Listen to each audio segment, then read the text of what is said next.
وفي بلادنا وهجامين يوسيك وسارة رمها جدها جمهورية الصومالية محمد نور عرالة دور يساك سوق غاري جدها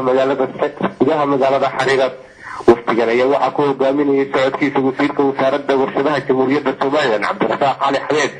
ويهدم فريق الدولة وسيد محمد حاشي حمري وفي جناية مركي أي سوق غاري مجالة حريرة وحيمان كلما دارجار الله يكين لفظ الدولار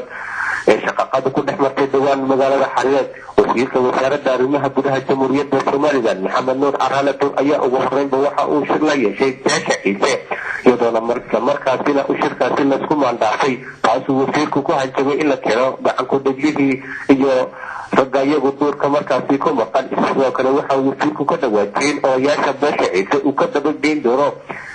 markaasina cid aan xukuumadda u daba fariisan doonin labada deegaankaasi sidoo kale wasiirka wasaaradda arrimaha gudaha ayaa shirkaasi waxa ku gacan saarey oday kamid ah aqalada beesha Ciise isla markaasina ka dhawaajiyay inay markii ogol yihiin isla markaasina odayaasha sida dhaqsiyaha badan loo soo daayo taasoo wasiirku ku hanjabay inuu qaadi doono shankooda